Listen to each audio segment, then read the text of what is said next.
నశించిపోవు సువర్ణము అగ్ని పరీక్ష వలన శుద్ధపరచబడుచున్నది కదా. దానికంటే అమూల్యమైన మీ విశ్వాసము ఈ శోధనల చేత పరీక్షకు నిలిచినదై యేసుక్రీస్తు ప్రత్యక్షమైనప్పుడు మీకు మెప్పు మహిమ ఘనత కలుగుటకు కారణమగును.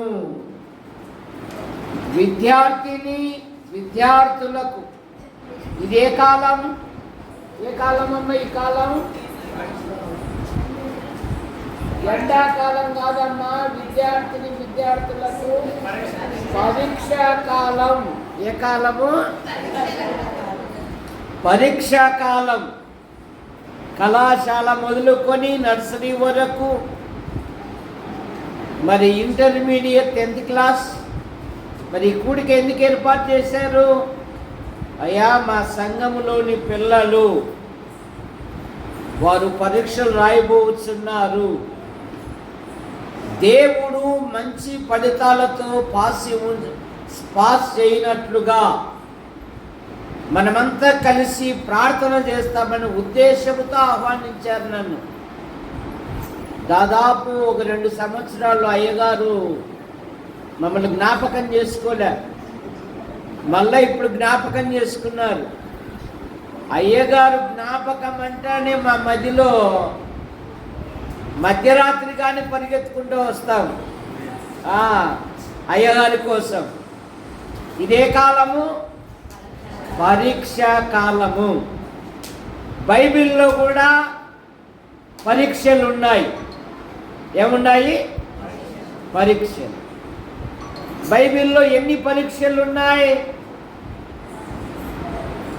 అబ్రహాము విషయములో ప్రేమ పరీక్ష.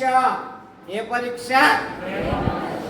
అబ్రహాముతో దేవుడు అన్నాడు, నీవు ప్రేమించు నీ కుమారుని నాకు అర్పణగా ఇయ్యి అన్నాడు. మనమైతే యాలం వేసేటప్పుడు లాభం కదా, 2, 2.5, 2.25 కదా, 3 అనడానికి. కానీ అబ్రహాము కత్తి ఎత్తాడు అంటే తల తెగాల్సిందేనే. అందుకని దేవుడే ఒక విధంగా హడలిపోయి, అబ్రహామా అబ్రహామా, ఆ చిన్నవాని మీద కత్తి. 21వ అధ్యాయము 12వ వచనము ఆదికాండం. అయితే దేవుడు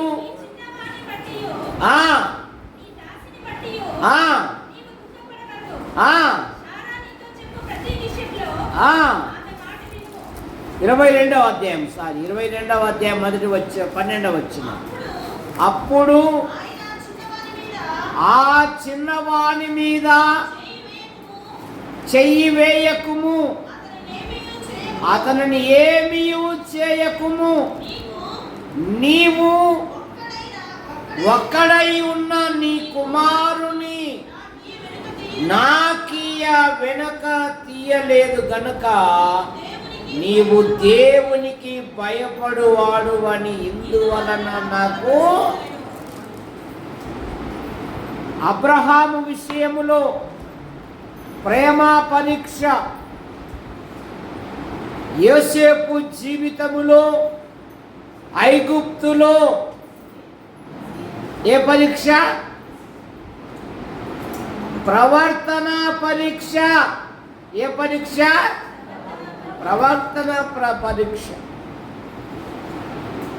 ఇంటి యజమానురాలు అనుదినము అనేక మాటలతో ఎలాగైనా పాడు చేయాలి అని కన్నేసిందంట. ఏమేసి? కన్నేసి అని ఉంది ఆదికాండం 39వ అధ్యాయములో. కానీ యోసేపు అన్నాడు, దేవునికి విరోధముగా ఎలాగు మూట కట్టుకుందును. ప్రవర్తన పరీక్ష 39వ అధ్యాయంలో ఏం చదువుతాము? ఆ ఇంటిలో అతడు ఆమె తప్ప ఇంకెవరూ లేరంట. కానీ కీర్తనలో ఏమని రాయబడింది? అతడు చెప్పిన సంగతి నెరవేరు వరకు యెహోవా వాక్కు అతనిని పరిశోధించుచుండెను. ప్రవర్తన పరీక్ష. యోసేపు జీవితములో తన ప్రవర్తనను కాపాడుకున్నాడు. తోడబుట్టిన వాళ్ళే అసూయపడ్డారు. కానీ యోసేపు జీవితములో ప్రతి విషయములో యోసేపు, నేను దేవునికి భయపడువాడను, దేవుడు నన్ను ఇక్కడికి తీసుకొని వచ్చాను, దేవుడు నన్ను నియమించాను, ఏ దేశమందు బాధపడ్డానో అదే దేశములో నా బాధను మర్చిపోవునట్లు చేశాడు, అదే దేశములోనే నన్ను ఫలింపజేశాడు. సరే, అందుకని యోసేపును గురించి యాకోబు దీవిస్తూ, యోసేపు ఫలించడి కొమ్మ అన్నాడు. చూసారా? విశ్వాసి జీవితములో, మన ఆధ్యాత్మిక జీవితములో పరీక్షల్లో చదువుకున్నాం కదా, మీ విశ్వాసము పరీక్షకు నిలిచినదైతే, మన విశ్వాసము నిలబడాలి. కొందరి విశ్వాసము తుమ్మితే ఊడిపోయే విశ్వాసం.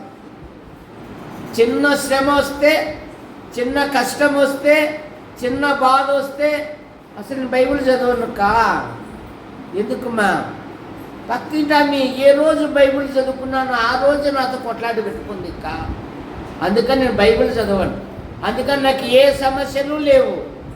కానీ దేవుని దగ్గర ఫలితాలు ఎట్లా? ఇశ్రాయేలు యొక్క జీవితములో యాత్రలో ఆహార పరీక్ష. ఏ పరీక్ష? పోషణ పరీక్ష. నిర్గమాకాండం 15వ అధ్యాయము 16వ వచనము.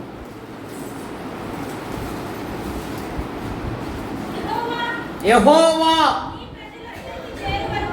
ఈ ప్రజలందరికీ అద్దరికి చేరు వరకు, చేరు వరకు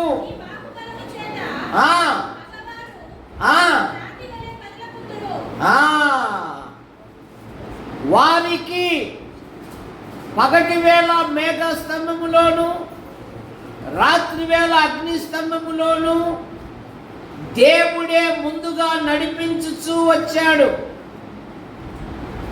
వారికి ఆహారము కొరకు అంతరిక్ష ద్వారములను తెరిచాడు. దాహము కొరకు భూమి యొక్క అగాధములను తెరిచాడు. కానీ మన మాదిరి పోగేసుకోలే, వారు పోగేసుకోలే. చాలామంది అంటారు, దానివల్ల వెనకలు ఏమన్నా 4 రాళ్ళన్నీ వేసుకున్నావా అని. ఒరే, వెనకలు వేసుకోరా, మీద వేసుకుంటారా 3 రాళ్ళు అని చెప్తా నేను. ఎప్పుడేసారి మీద చనిపోయినప్పుడు కదా, కాళ్ళ మీద, పొట్ట మీద, తల మీద 3 రాళ్ళు వేస్తారు. మళ్ళీ ఎడలేస్తాడు అని చెప్పేసి చూసారా? ఏమన్నా వెనకాల ఏమన్నా వేసుకున్నావా? 4 రాళ్ళు 4 రాళ్ళు కాదు రా, 3 రాళ్ళు రా అని చెప్తానండి. ఏంటన్నా అట్లా అంటామంటారు. చనిపోయినప్పుడు 3 రాళ్ళే కదరా వేసేది. ఇశ్రాయేలీలకు దేవదూతల ఆహారం ఏనాటికి ఆనాడే వాళ్ళు కూర్చుకోవాలి. ఒకడు సోమరుడై కూర్చుకున్నాడు, ఏమైంది? పురుగు పట్టింది. ఏం పట్టింది? పురుగు. అది ఆకాశ ధాన్యము, నేను వాళ్ళని పోషించెదను. ఆహార పరీక్ష. యోబు జీవితములో సహన పరీక్ష. ఏ పరీక్ష? సహన పరీక్ష. యోబు గ్రంథం 1వ అధ్యాయము 2వ వచనములోను చదవాల్సిన పనిలే. 5వ అధ్యాయము 11వ వచనం చదవండి. యాకోబు పత్రిక 5:11. యాకోబు పత్రిక 5వ అధ్యాయము 11వ వచనము. మీరు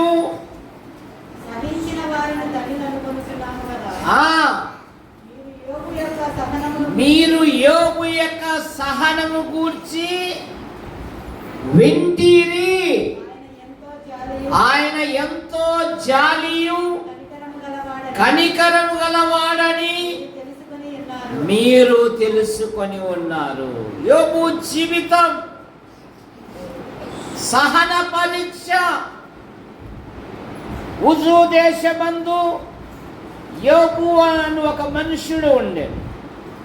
యథార్థవంతుడు, న్యాయవంతుడు, దేవుని యందు భయభక్తులు కలిగిన వాడు, చెడుతనం విసర్జించిన వాడు, తూర్పు దిక్కు జనులలో అతడే గొప్పవాడై ఉన్నాడు. సాతానుకు వీసా ఉంది. ఏముంది? భూలోకంలో తిరగచ్చు, పరలోకంలో కూడా కనపడవచ్చు. చూసారా? అందుకని ఒకసారి దేవుని సభలో సాతాను ప్రత్యక్షమయ్యాడు. నువ్వు ఎక్కడి నుండి వచ్చితివి? నేను భూమి మీద అటు ఇటు తిరిగినది పక్షి ఏది మా బైబిల్లో? అటు ఇటు తిరిగిన పక్షి ఏది బైబిల్లో? తెలుసా? తెలుదా? బైబిల్ చదువుతున్నారా మీరు? ఎవరైనా పిల్లలు ప్రార్థన చేసుకుంటున్నారా? అద్దాల దగ్గర అరిగిపోయేంత వరకు ఉంటున్నారా?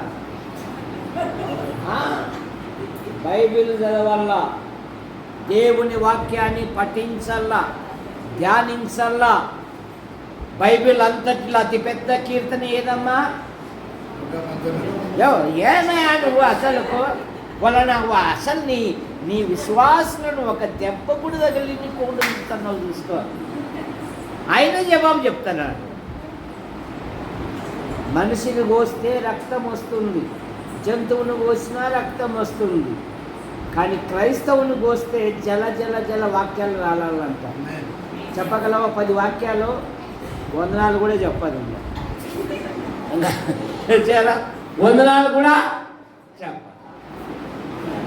క్రైస్తవ కుటుంబములో క్రైస్తవ తల్లిదండ్రులు తమ పిల్లలను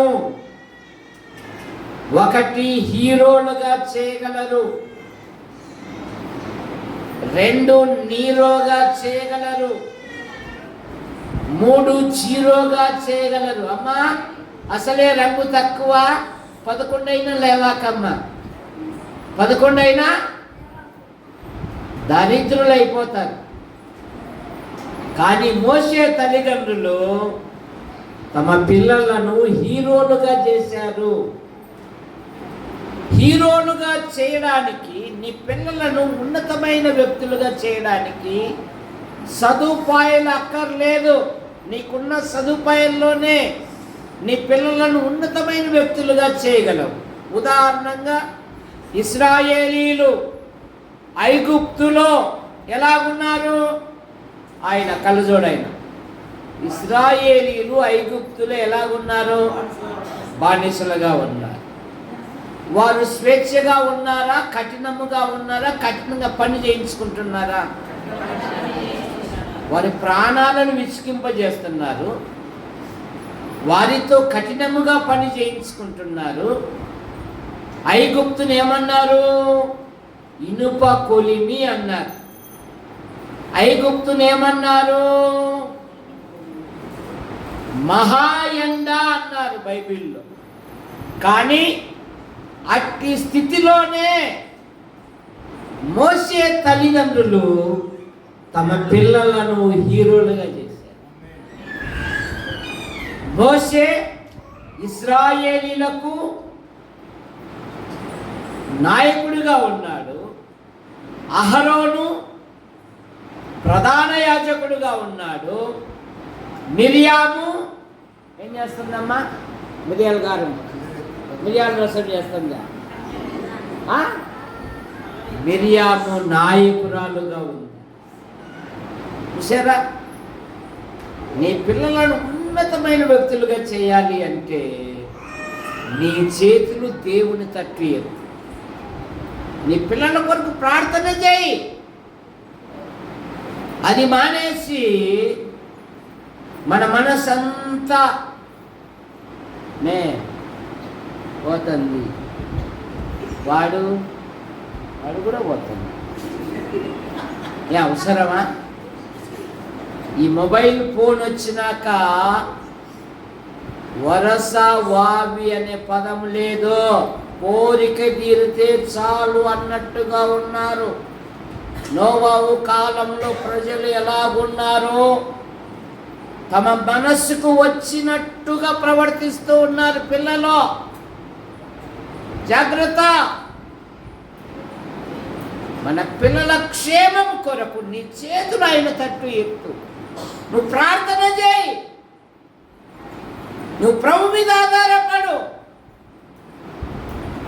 నీ పిల్లల జీవితాలలో గొప్ప కార్యాలు జరిగిస్తా. యోబు అత్యంత ధనవంతుడు, కానీ యోబు మనస్సు దేని మీద? సంపద మీదనా దేని మీద? ఇప్పుడు చెప్పయ్యా పుష్పరాజయ్య, నువ్వు చెప్పు. దేవుని మీద. ఇంకా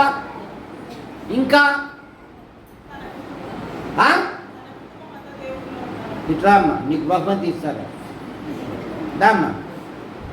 తన సంతానము కొరకు రామ్మ. చిన్న బహుమతి అంటే పెద్దది కాదు.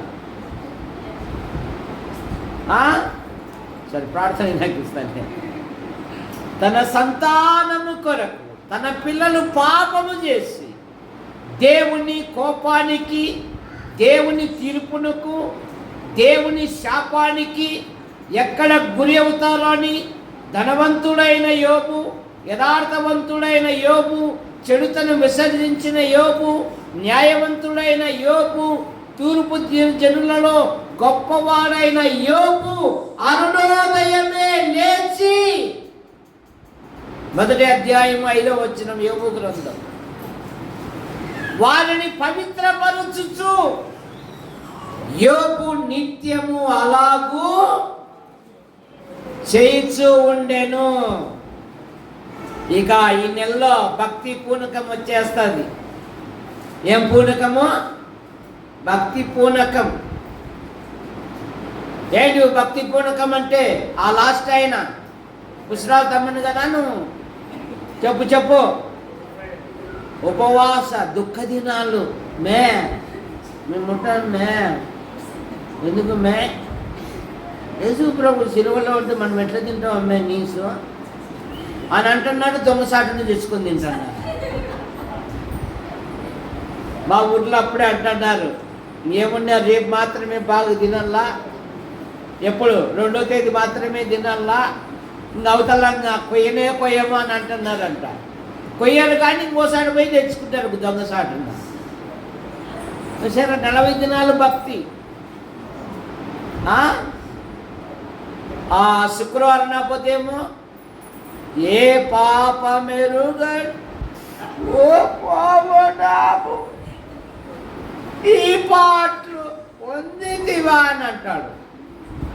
ఇంకా యూస్టెప్ నాపోద్దు లేచినా ఈడు లేచింటాడు సగం సీసాతో. ఇంకా అయిపోయప్ప మళ్ళా క్రిస్మస్కే. ఇంకా ఎందుకు పోతున్నావురా గుడికి అన్నా? టీ ఇస్తాను మామ 5 గంటలకే. శుక్రవారం రా పువ్వు పెడతారు మామ, పాయసము పువ్వు పుష్పరాజయ్యా ప్రతి శుక్రవారం పెడతాడు. అందుకని భూ కోసం వీళ్ళంతా ఎవరి కోసము? టీ కోసము, భూ కోసం వచ్చే భక్తులు. అలా కాదు, సాతానుతో అంటున్నాడు దేవుడు, నువ్వెక్కడి నుండి వచ్చితివి? భూమి మీద అటు ఇటు తిరిగి ఇక్కడికి వచ్చా. అయితే నా సేవకుడైన యోబు సంగతి నీవు ఆలోచించావా? భూమి మీద ఉన్న ఒక మానవుని గురించి సెరూబులు, కెరూబులు, పరిశుద్ధ దేవతలు ఉన్న ఆ యొక్క సమావేశములో ఒక నరుని గురించి ప్రస్తావిస్తున్నాడు దేవుడు. సాతానుడు అంటున్నాడు, ఊరికే ఇచ్చావా? 1వ అధ్యాయం 8వ వచనం యోబు గ్రంథం. అందుకు 8వ వచనం అదేనమ్మా, ఆ 10వ వచనం చదవండి. అతడు ఊరికనే ధనవంతుడయ్యాడా? అతని పనిని నీవు 10వ వచనం నీవు అతనికి అతని కలిగిన దానంతటికి చుట్టూ కంచె వేసితివి కదా, నీవు అతని చేతి పనిని దీవించుట. చాలా మంది పట్టుకోవడంలో ఈ మాట, మా కష్టం అండి, మా శక్తి అండి, మా శక్తి యుక్తులండి. చూసారా, అయ్యగారేమో కడుపు కలుసుకొని విశ్వాసుల క్షేమం కొరకు దేవా వారు పని ప్రారంభిస్తున్నారు, వారు డ్యూటీకి వెళ్తున్నారు, వారు ఇంటర్వ్యూకి వెళ్తున్నారు, వారు పరీక్షలకు వెళ్తున్నారు. దేవా దేవా అద్భుతమైన సహాయం దయచేయి, నీ కృపను అనుగ్రహించు. వారు పని ప్రారంభించారు, వారి పనిలో అద్భుతమైన విజయము దయచేయి అని ప్రార్థిస్తే, దేవుడు దీవిస్తే, మానవుడు అంటున్నాడు ఇదంతా మా చేతుల కష్టం అండి అంటున్నారు. 127వ కీర్తనలో ఏముంది? యెహోవా పట్టణమును కాపాడని ఎడలా. నువ్వు వేసేది విత్తనమే, నువ్వు వేసేది విత్తనమే, కానీ వృద్ధిపరిచేది ఎవరు? అది గమనించడంలే నీవు నేను. ఇదంతా ఇదంతా నా చేతుల కష్టం అంటున్నావు. ఇక్కడ సాతానుడు అసలు జవాబు చెప్తున్నాడు. అతడు ఊరికనే ధనవంతుడయ్యాడా? అతని చేతి కష్టమును నీవు దీవించుట చేతనే కదా అతడు బహు విస్తరించాడు, అతడు బహు గొప్పవాడయ్యా. సరే, ఎప్పుడైనా దేవుణ్ణి స్తుతించావా? దేవుడు చేసిన మేలను బట్టి. ఈ మధ్య స్తుతి కూడికలు గృహాలలో జరగడంలే, అంతో మందిరంలోనే స్వీట్లు ద్వారా, అట్లాగే వచ్చేటప్పుడు డిస్పోజల్ గ్లాసుల ద్వారా, డిస్పోజల్ ప్లేట్ల ద్వారా. ఓయమ్మ ఇంతమంది వచ్చి తింటే ఈ బోకులు అడగడుగుతావురా? అదైతే పుష్పరాజు అక్క, పుష్పరాజు గారి భార్య అయితే అన్ని దోమ పెడుతుంది మనకు. ఆకే బదాంప సరే, ఇంట్లో నలగకూడదంట, ఇంట్లో తేమ పడకూడదంట. మరి దీవెనలు ఎట్లా వస్తాయి? సునేమురాలు ఏమనింది? ఏం చేసింది సునేమురాలు? అబ్బాయి ఓమ్మాయి సునేమురాలు ఏం చేసింది? అసలు నువ్వే చెప్పు అంటుంది నన్ను. ఆమె కంటి చూపుతోనే చెప్తుంది, నన్ను అడిగేది నువ్వే చెప్పు అంటుంది. తన భర్తతో అంటుంది, ఏమండి మన ఎద్దకు వచ్చు పోవచ్చున్న వాడు దైవజనుడు, ఆ ఖాళీ గల స్థలం ఉంది కదా, గోడ కట్టించింది, ఇల్లే నిర్మిస్తాము అంటే, ఏమమ్మా నువ్వు చేసే పనులు ఎప్పుడన్నా కాదన్నానా? అందుకని ఆమె కుమారునిచ్చాడు దేవుడు, ఆమె కోల్పోయిన ఆస్తిని కూడా దేవుడు మరలా ఇచ్చాడు. నీ గృహాలలో స్తుతి కూడికలు జరగాలి. డిస్పోజబుల్ అన్నావనుకో, ఒకవేళ నిన్ను కూడా డిస్పోజబుల్ అనుకున్నాడనుకో దేవుడు, మనం భూమి మీద ఉండలేము. జాగ్రత్త. జైలర్ అధికారి ఏం చేశాడు? తన ఇంటికి పిలిచాడు. ఏ చేతులతో అయితే గాయాలు తన చేతులతో కొట్టాడో భక్తులను, అదే చేతులతో వారి గాయాలను కడిగి వారి పరిచర్య చేసి తన ఇంటి వారితో తన భక్తులతో ఆనందించారు. చూసారా, లుదియా ఏమనింది? నేను దేవుని యందు విశ్వాసము గల దానిని ఎంచితే నా ఇంటికి రండి, ఈ ప్రాంతంలో సేవ చేయండి, మీకేమేం కావాలో నేను సమకూరుస్తాను. మనమన్నీ లెక్కలు వేస్తున్నాం, దేవునికి ఇచ్చుటలో ఇస్తున్నామా? దేవునికి స్వచ్ఛందంగా ఇవ్వడం మానేశాం. అందుకనే నీ ధనము కూడా ఎంబీబీ డాక్టర్ దగ్గర పోవడం, ఆర్ఎంపీ డాక్టర్ దగ్గరికి పోతున్నాయి. జాగ్రత్త. యోబు జీవితములో సహన పరీక్ష, ఒకని వెంట ఒకడు చెప్తూ ఉన్నాడు. కానీ యోబు ఏమన్నాడు? యెహోవా ఇచ్చెను, యెహోవా నామమునకు స్తోత్రం. మొదట ఆశీర్వదించిన దానికంటే రెండింతలు అధికముగా దేవుడు యోబును ఆశీర్వదించాడు. సహన పరీక్ష. దానియేలు ముగ్గురు స్నేహితుల యొక్క జీవితంలో ఆహార పరీక్ష. ఏ పరీక్ష? ఏమన్నారు వాళ్ళు? ఏమన్నారు? ఏది తృణీకరించారు? దేన్ని తృణీకరించారు వాళ్ళు? రాజ భోజనమునే తృణీకరించారు. మాకు శాఖాధాన్యమి అన్నారు. 10 దినములు మమ్మల్ని పరీక్షించు అన్నారు. కనుక పరీక్షలు రాయబోతున్నా యవన పిల్లలు పరీక్షలకు భయపడకూడదు. మా అమ్మ చెప్పేది, ఒరే పాస్ అయితే నువ్వు ఐటీఐ పోతావు, ఫెయిల్ అయితే మీ మామ ఎస్బీఐ బ్యాంకులో గార్డుగా ఉన్నాడు కనుక నిన్ను అటెండెంట్గా పంపిస్తానులే, కానీ పరీక్షలు మాత్రం రాయినైనా అనేది మా అమ్మ. భయపడవక్కో, నువ్వు రాయి. పిల్లలను భయపెట్టకూడదు. పిల్లలు తల్లిదండ్రులు నైనా ప్రభు వైపు చూస్తూ నువ్వు రాయినైనా దేవుడు అద్భుతమైన సహాయం చేస్తాడు. భయపెట్టకూడదు పిల్లలను. వారి కొరకు ప్రార్థన చేయాలి. 10 దినములు పరీక్షించగా రాజు భుజించు వారి ముఖముల కంటే వీరు ముఖములు కలగాను సౌందర్యముగాను 10 అంతలు కనబడేను. దానియేలు గ్రంథం 3వ అధ్యాయములో పూజా పరీక్ష. ఏ పరీక్ష? చూసారా? ఏ పరీక్ష? పూజా పరీక్ష. వారు అన్నారు, షద్రక్, మేషక్, అబేద్గోయ్ మండుచున్న వేడిమి గల ఈ అగ్నిగుండము నుండి తప్పించి రక్షించుటకు మా దేవుడు సమర్థుడు. రక్షించిన రక్షింపక పోయినను మేమైతే లోపడం. అసలు రాజుగారు అనలే, వాళ్ళు పేరుతో పిలుస్తున్నారు. నెబుకద్నెజరు, నీకు జవాబు చెప్పవలసిన చింతే. కనుక పరీక్షలు రాసే పిల్లలు ధైర్యంతో రాయాలి. ఎలా రాయాలి? విశ్వాసంతో రాయాలి. ఎలా రాయాలి? దేవుని బట్టి రాయాలి. దేవుడే అద్భుతమైన ఫలితాలు ఇస్తాడు.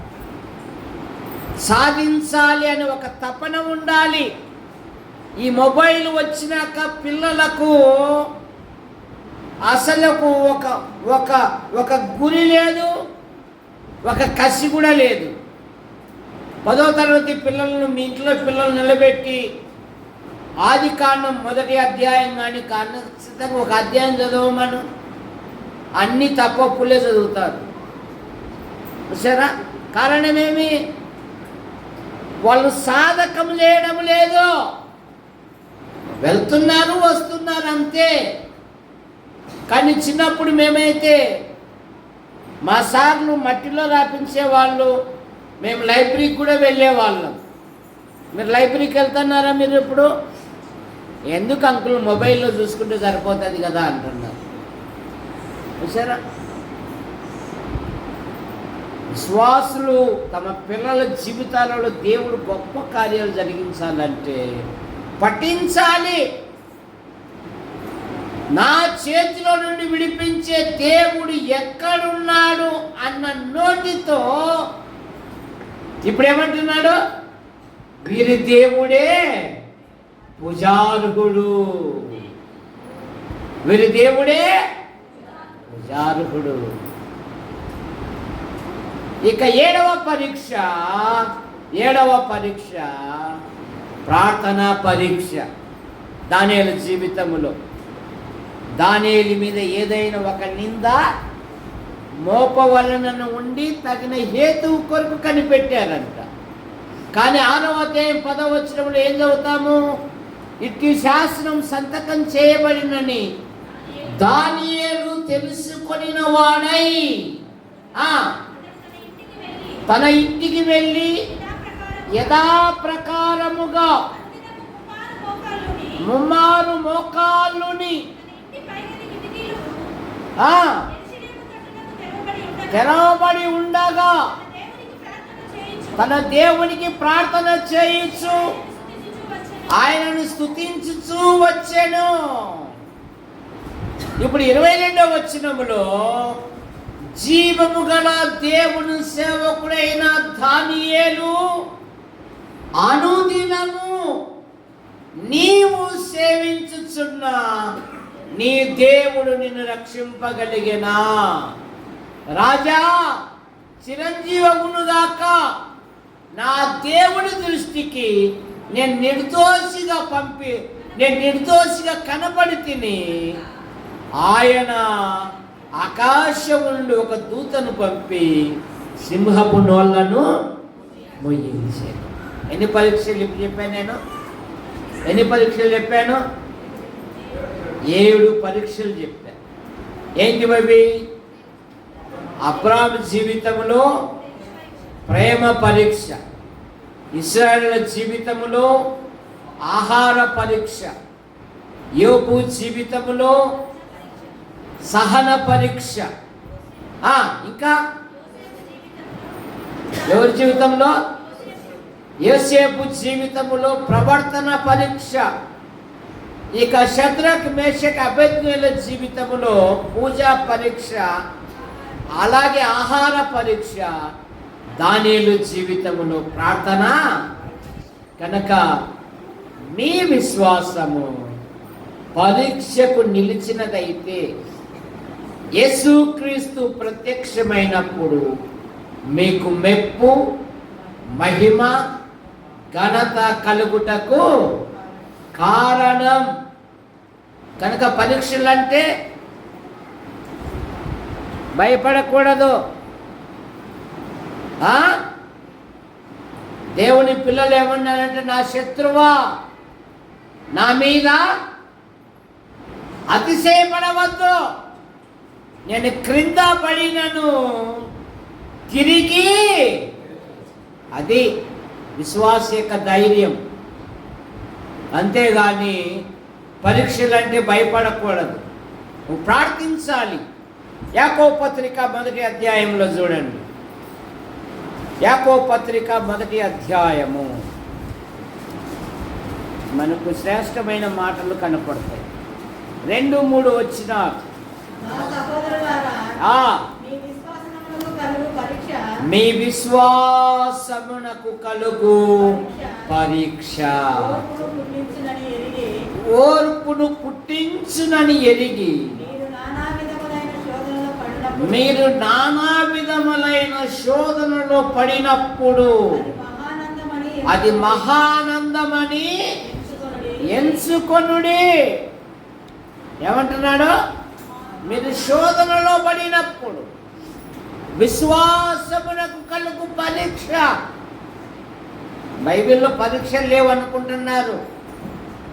యోబే అన్నాడు, ఆయన నన్ను శోధించిన తరువాత శుద్ధ సువర్ణం వలె నేను కనబడేదను.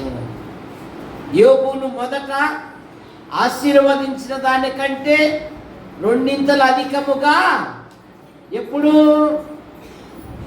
యోబు శ్రమలకు నిలబడ్డాడో. మనము పుష్పరాజు గారు ఈ మందిరానికి వస్తాం కానీ ఒక్కరు ఒక మాట అనకూడదు. చూడండి, అసలు మమ్మల్ని గురించి అన్నంత వాళ్ళు ఏం ఎర్రగుంట్లలో లేవో మందిరాలు, నువ్వు ఎవరు అనకపోతే నువ్వు భరోసా అయ్యి మీ దగ్గరకు వస్తాం సార్. చూసారా, యేసు ప్రభు ఏమన్నాడు?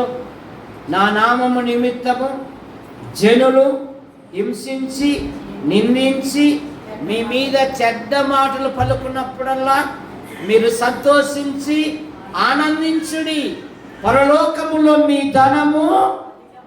కానీ మనం ఇష్టపడడం లేదే. ఒక్కరు ఒక మాట అనకూడదంట. మరి బ్లెస్సింగ్ ఎట్లా వస్తాయి? మోషే సకల విద్యలు అభ్యసించిన వాడు ఏం కోరుకున్నాడు? మోషే ఏం కోరుకున్నాడమ్మా? ఏం కోరుకున్నాడు?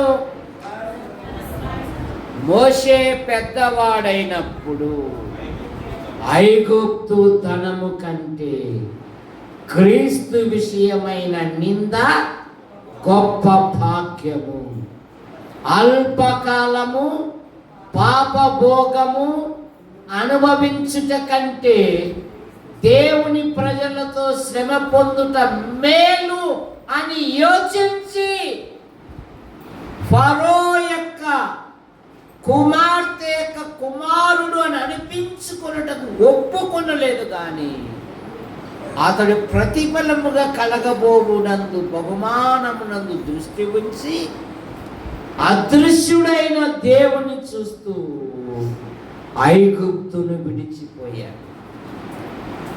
కానీ ఇశ్రాయేలు ఐగుప్తులో నుండి వచ్చారే కానీ ఏ మర్చిపోలేదమ్మా?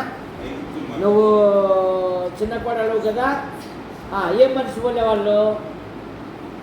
మంగళవారం మర్చిపోలే కదా, సంజీవ్ నగర్ మర్చిపోలే కదా, ఏ మర్చిపోలే వాళ్ళు? ఏ మర్చిపోలేదు? పుష్పరాజు గారు నువ్వు ఖచ్చితంగా చెప్పు, ఏ మర్చిపోలే వాళ్ళు? వాళ్ళ సటు కూడా చెప్తాను, నువ్వు చెప్పాయా? ఇందాక చెప్తావు కదా నువ్వు. వారు ఐగుప్తును మర్చిపోలే. ప్రతి చిన్న సమస్య వస్తే మాకు ఈ కొరకాయలు దోసకాయలు గుర్తుకొస్తున్నాయి, ఏది మన్నా తప్ప ఏమి లేదు. రోజు పరోగడ కాలుతో కొట్టేది గుర్తుకు రాలేదంట వాళ్ళ. చూసారా, రోజు పరో ఏం చేస్తున్నాడు? కఠినముగా పని చేయించుకునేది గుర్తుకు రాలేదంట. ఆ మోషే ఏమైనాడో, ఇదిగో మనము పెద్ద ఐగుప్తు మన ముందర నడిచేకి ఒక దూడ చేయడానికి టపా టపా టపా అని చేశారంట. ఏమిచ్చారు చూసారా? దూడని చేయడానికి టపా టపా టపా ఇచ్చేసారంట. ఇలా దైవజనుడు చెప్పి చెప్పి చెప్పి అరిగిపోయినా కూడా ఇచ్చే. మన పుష్పరాజు ఇంతలా కాడు, మళ్ళీ ఇంతలా కారు కొన్నాడు, ఉండేది 4 అడుగులు లేదు దానమన్నా, ఇక మనకు చిక్కుతాడా? అందుకే మేము ఇయ్యంబా. ఇకపోతే మనలే నీకు దీవెన రాదు కదా, నీకు బ్లెస్సింగ్ రాదు కదా, నీ సంపద అన్ని ఇంటికి వెళ్తుంది కదా, నువ్వెంత సంపాదించినా కూడా తృప్తి ఉండదు కదా. అందుకే బైబిల్లో ధనవంతుల కంటే బీదవారి ఎక్కువగా ఇచ్చారు. పాత నిబంధనలో ఏలియా కాలంలో బీద విధవరాలు ఏమిచ్చింది? ఏమిచ్చింది చెప్పు?